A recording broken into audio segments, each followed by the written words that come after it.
A brief history of the Kingdom of Morocco.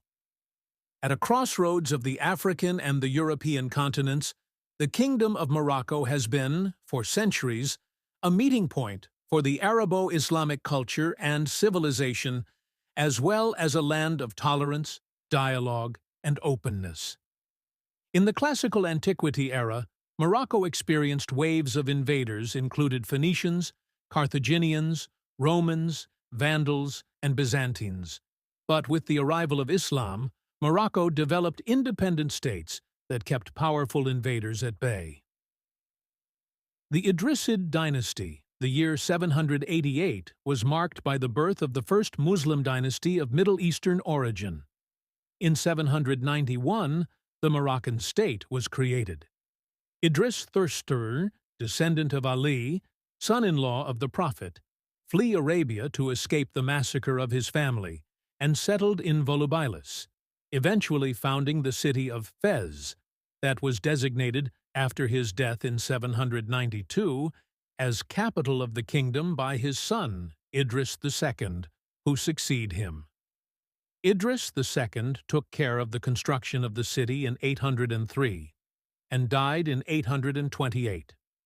The administration of the kingdom was entrusted to his sons, then to his brothers, while the city of Fez prospered economically. In 857 and 859, the city prevailed prodigious achievements, including mosques, Qarawiyyin, and Andalusian. At the beginning of the 11th century, the aura of the reign of the Idrisids reached Cordoba before the divisions in Muslim Spain caused their decadence and their disappearance in 1055. The Almoravid dynasty. Yusuf ibn Tachfin, Sultan of Almoravid dynasty, built the city of Marrakech, future capital of the kingdom, around 1070, then achieved of the political unification of Morocco and Muslim Spain. Through it, the Andalusian civilization spread in the Maghreb before conquering Spain. Ali ben Yusuf, his son, succeed him in 1106 to reign for 37 years. The Almohad dynasty.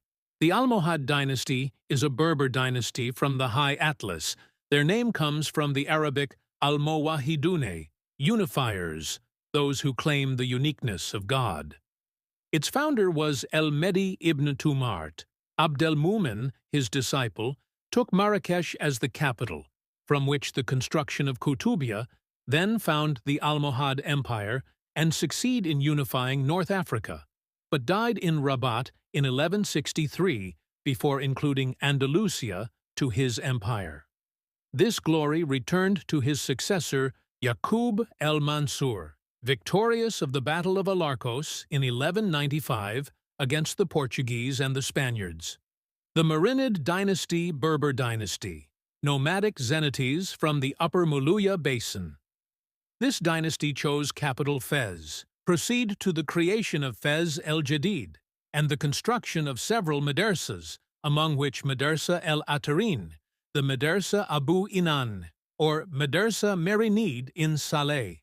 The Marinid took advantage of the decline of the Almohad Empire to take control of the cities of Fez, Rabat, Saleh, and the fertile plains of Sais and Garb. Subsequently, the Marinid Sultan Abu Yusuf Yaqub seized the city of Marrakech in 1269. As the supreme leader of the Marinid dynasty, Abu el-Hassan then tried to reconstitute the empire around 1331 and conquered Tlemcen in Algeria and Tunis in 1347, but without managing to keep Spain and Algeciras in 1340. In 1348, the Black Death and the rebellions of 2747 Tlemcen and Tunis marked the decadence of the Marinids, who fell to repress the Portuguese and Spanish, allowing them, also through their successors, the Wattasides, to settle on the coast. The resistance was organized around the brotherhoods and marabouts, from which emerged the Saadian dynasty. The Saadian dynasty, Sharifian dynasty, Chorfa descendants of the Prophet Muhammad. From the Dra Valley, Marrakech was their capital. From 1578, Sultan Ahmed al-Mansur Edabi sit his reign on important military victories, including the victory of the Battle of the Three Kings in Oued el-Makazin, the conquest of Timbuktu, where he brought back gold and slaves, as well as the construction of the Palace el-Badi, the development of the sugar industry and weapons. The reign of Ahmed al-Mansur Edabi ended in 1602. The Alawite dynasty.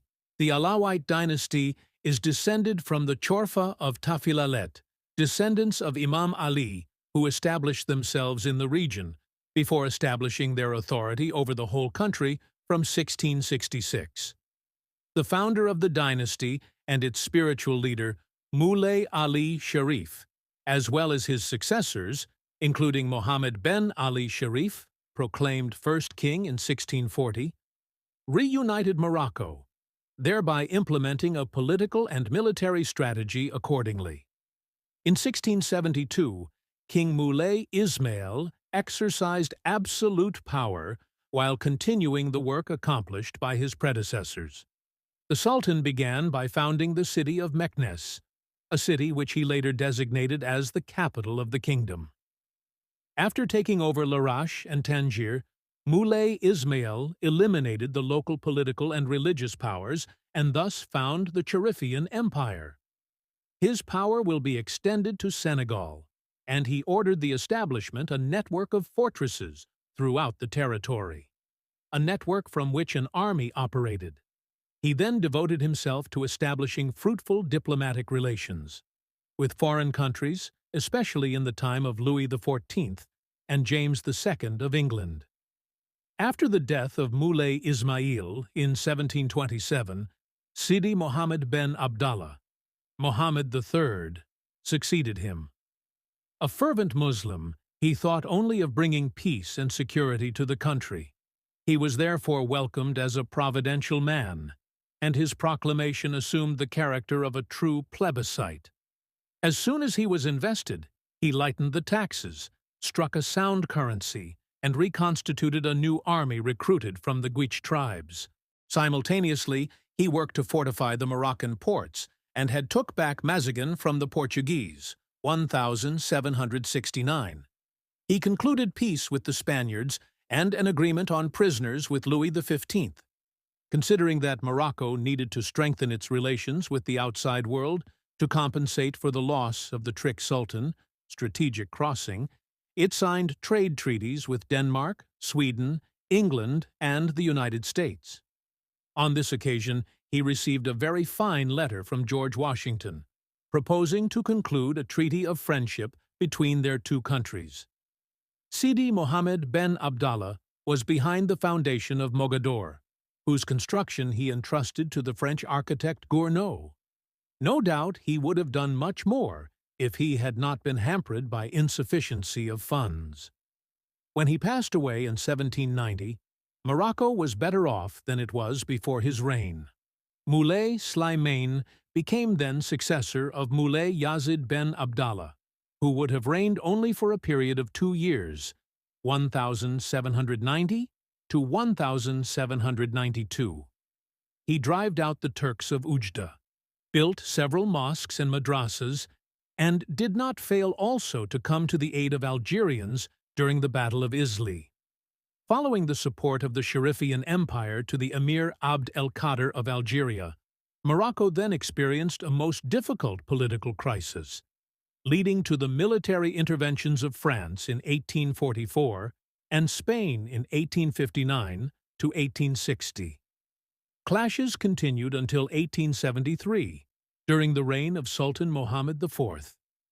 The Sultan Moulay Hassan I, successor to Mohammed IV, safeguarding his reign, consolidate his power by rallying the tribes of the High Atlas, and modernized the country while keeping its independence. Yet, foreign interventions from Great Britain, Spain, and France deep-rooted Morocco's indebtedness to foreign banks. Moulay Hassan III died in 1894, and Sultan Moulay Abdelaziz succeeded him, reigning until 1907, the same year Moulay Hafid will take over. Following the assassination of some European citizens, the French occupied Casablanca, while France and Spain were already appointed as mandataries of the new State Bank of Morocco at the Algeciras Conference in 1906. General Lyautey left in 1925, and France limited the prerogatives of the Sherifian central power by proceeding more to direct management. The resistance was organized, consisting mainly of young urban elites. The Second World War marked a truce between the nationalist opposition and France. During the war, King Mohammed ben Youssef, Mohammed V, proclaimed Sultan of the Sherifian Kingdom in 1927, and therefore protector of all his subjects, fiercely defended the cause of the Moroccan Jews against the Vichy regime. In 1944, the Manifesto of Independence was proclaimed. 3 years later, His Majesty King Mohammed V made a historic speech in Tangier. During the next 5 years, the negotiations with France fell and, in 1952, the crisis between the authorities of the Protectorate and the nationalists led to insurrectional movements, while the Sultan was deposed, then exiled, along with the whole royal family in Madagascar in 1953. However, the setbacks in Indochina and the Algerian War in 1954 prompted the French government to seek a political solution. The return of exile of the sovereign will be in November 1955 to open the path of independence, recognized in 1956 by France, then by Spain. King Hassan II, 1961–1999. As soon as he ascended the throne of his ancestors on March 3, 1961, King Hassan II initiated a new constitution, which was approved overwhelmingly in a December 1962 referendum. This constitution knew reforms in 1971, 1972, 1992, and 1996. During Hassan II's reign, Morocco recovered the Spanish-controlled area of Tarfaya in 1958 and of Ifni in 1958–1969, and the rest of the Sahara region through the Green March in 1975. Economically, King Hassan II adopted a market-based economy where agriculture, tourism, and phosphates mining industries played a major role. On March 3, 1973, he announced the policy of Moroccanization, in which state-held assets, agricultural lands, and businesses that were more than 50% foreign-owned and especially French-owned were transferred to Moroccans. Subsequently, Moroccan-owned immediately were increased from 18% to 55%. During his reign, too, hundreds of dams of varying sizes were built and distributed throughout the kingdom, with multiple functions of providing water for drinking, industry, irrigation, protection from flooding and soil erosion, protection from pollution, recreation, and energy saving. His Majesty the King Mohammed VI. Shortly after he took the throne on 30 July 1999, King Mohammed VI initiated a new policy to combat poverty and corruption, while creating jobs and improving Morocco's human rights record. In February 2004, he enacted a new family code, or Mudawana, which granted women more power. Mohammed also created the so-called Instance Equity and Reconciliation, IER, which was tasked with researching former human rights violations. This move was welcomed by many as promoting democracy. In a speech delivered on the 9th of March 2011, His Majesty said that Parliament would receive new powers that enable it to discharge its representative, legislative, and regulatory mission.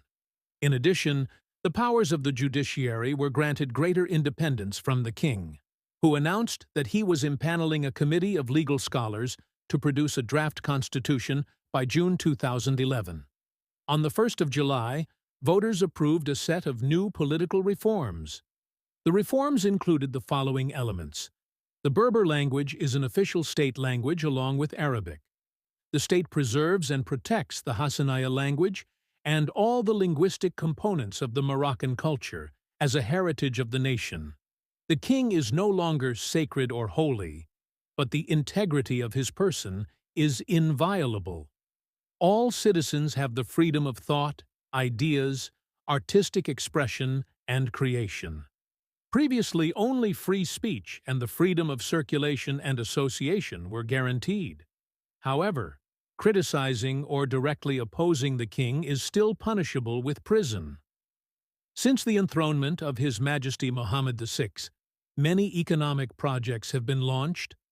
Tangermed Port entered into service in 2007 with a total capacity of over 3 million containers, 8 million in 2016, in addition to professional real estate of over 2,000 hectares, complements the overall port infrastructure consisting of 11 ports, meeting international standards. The highway network is connecting the 10 biggest cities. Thanks to an open sky policy, the 15 international airports in Morocco, largest airport hub in the region, are used by a multitude of international companies and are connected to major cities and economic platforms of world affairs. A wide network of economic activities zones, integrated industrial platforms, free zones, clusters, telecommunications infrastructure meets international standards. 3 global operators: fixed phone, mobile, internet, and data. The telecommunications sector in Morocco achieves every year an intense and sustained activity. 129% mobile penetration and 16 million internet users, 2013.